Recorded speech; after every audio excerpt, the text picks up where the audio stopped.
No period, no estrogen, weaker bones. This is how today we're gonna fix it. So let's talk about the part of missing periods no one really prepares you for, your bones. Not the things that you can see in the mirror, not the number on the scale, not the jeans fitting tighter or looser. I'm talking about the silent structure underneath everything. The part of your body that is constantly rebuilding itself, quietly, every single day, whether you notice it or not.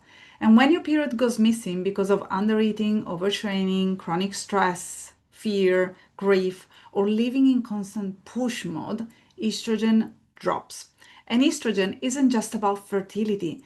It's not about just getting pregnant. Estrogen is one of the key hormones that protects our bones, our body, our brain, our heart. So while you're waiting for your cycle to return, your skeleton is also waiting for safety. There is this misconception that the skeleton is simply standing there. But the skeleton is a very much alive endocrine system that releases osteocalcin and support the health of your heart, body and brain. So everyone nowadays is obsessed with getting in enough protein and with muscle health. But can you imagine what a muscle would look like if it wasn't wrapped around the skeleton? There wouldn't be a functioning body. It would be actually pretty gross to look at. And the tricky thing is, bone loss doesn't hurt at the beginning. There is no sharp pain and no dramatic warning sign. It's very quiet, which is why we need to talk about it now, not 10 years from now. Women get the first DEXA scan in life at the age of 65, which is way too late if we consider that we lose 2% of our bone mass every year after menopause, which is the time in our life when we have no estrogen, especially if we don't do much to take care of our well-being and to rebuild our bone mass by supporting our osteoblast, which is the osteoblast building bones, and slow down osteoclast activity, the activity that basically slow down the bone remodeling process. The good news is this: the same thing that bring your period back are the same things that protect and rebuild your bones. And today I want to talk to you about a few supportive, realistic strategies, not really extreme one, not punishing ones, not jump harder and take calcium supplements advice, but they kind of actually work with your biology instead of against it.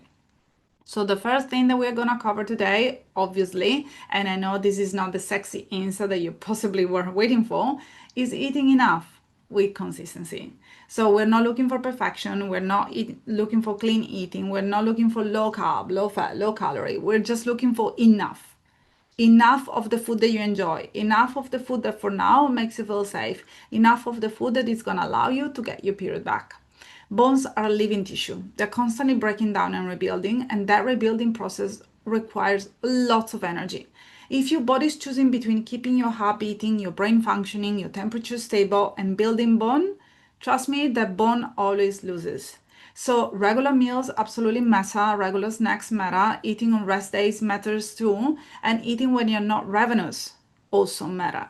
Because the body doesn't rebuild from scarcity, it rebuilds from safety and surplus. So I'm gonna say this again, the body doesn't rebuild from scarcity, from a place where there is not enough food or not enough nutrients. It rebuilds from safety and surplus.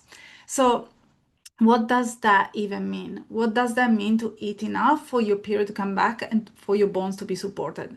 Breakfast when you wake up in the morning, lunch and dinner, meals with protein, carbs, and fats, at least 2 to 3 snacks a day. Eat food away from caffeine, from alcohol, from drinking teas, and also from sodas because they really strip your bones. Include calcium rich foods instead of thinking about calcium supplements. Make sure that you have enough protein in your diet. Expose your skin to the sun and make sure that you eat enough fat for cholesterol production so that vitamin D can successfully be converted in the kidney and liver, and that can help you protect your bone health. The second thing that we are going to discuss today is movement, but not the kind that you might think. When your period is missing, your body is already under stress.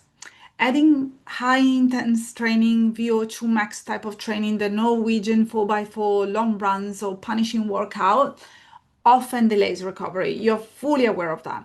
So this is not the time to jump squat or box jump, even though those exercises, they're really recommended for supporting your bone health when you have a period. But bones still do need stimulation. They respond beautifully to gentle impact. So one of the simplest tools that I recommend you to welcome in your daily routine is heels drop. How are we going to do that? So simply stand on a step, lift your heels slightly, and then let them drop down with all your weight. 10 to 20 repetitions. You can do it once or twice a day. You can also do it like 3 times a week just to get started. It creates a small vibration through the skeleton, which is not exhausting, is not stressful, but it sends a signal to your bones that says, hey, stay strong, you are needed.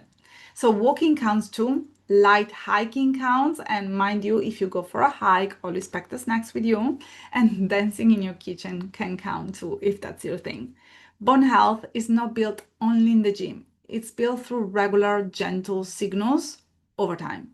And after your period is regular and you're properly fueled, we can talk about lifting heavy. We can talk about sets, reps, and all of that. But also remember that cycling and swimming can be fantastic sports, but not the best for bone remodeling. And high intensity cardio doesn't support your bone health if you don't have a period. So if you're fearful of losing fitness, please remember that you can improve your VO2 max once your period is back at any age. Right now, your main priority is getting your estrogen back up, support your heart, support your brain, support your bones, and get this freaking period back. Oops. Excuse my language. Now, section number 3 that I really would like to mention because we don't often enough talk about it is micronutrients. Not just the obvious one. We all know about calcium, and once again, taking some type of calcium supplements can be actually detrimental for our well-being. So if you can, just make sure that you replace it with proper calcium food. Looking at 1,000 milligrams or 1.3 grams per day. That means eating a lot of calcium rich foods, but you can absolutely get there. I trust you. And that does not only mean drinking milk. Think about sardines, broccoli, tahini, seeds. They are all very much high in calcium. And when you combine them all together, you can definitely reach somewhere between 800 milligrams to 1,000 milligrams easily in your day-to-day routine. But apart from vitamin D and calcium, there are a few quiet supporters most women never hear about. Boron is often one of them. It's very well researched. There is an abundant literature about how bones are supported by boron, and apparently is an alien micronutrient that wasn't really found on planet Earth. So if you know more about this and where boron comes from, please leave me a few info in the comment sections because I would really love to know more about these wonderful micronutrients.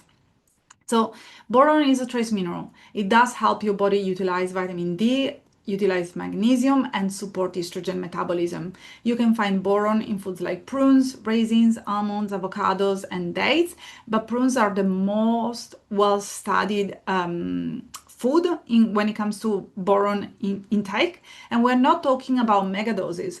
5 prunes daily can be a bone strategy on its own. So start chopping up those prunes, add them in your oats in the morning, or just have them as a snack, let them soak in water at night, drink prune juice as well, and then use the rest in your salad the next day. They are very versatile, but make sure that you buy a packet today. They're also fairly cheap. Definitely cheaper than dates. So just go and get your prunes as soon as possible. Magnesium is another one.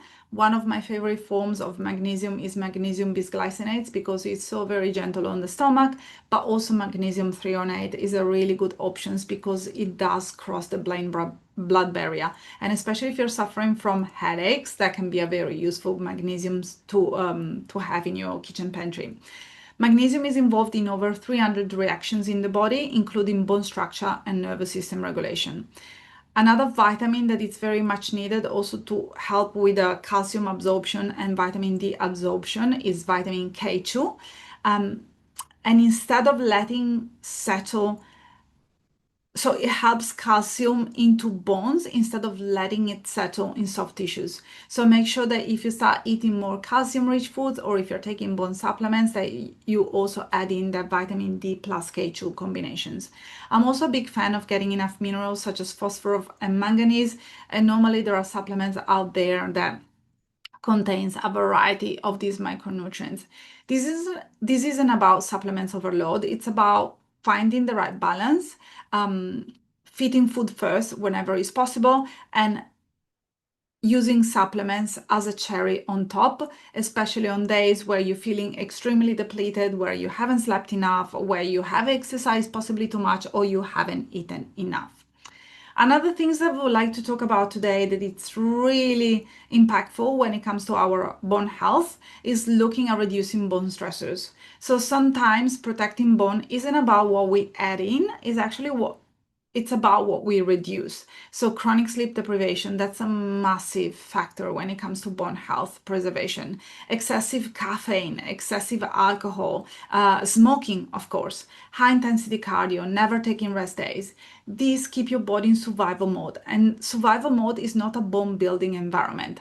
So remember, the sleep is not laziness, rest is not regression, recovery is actually where hormones repair.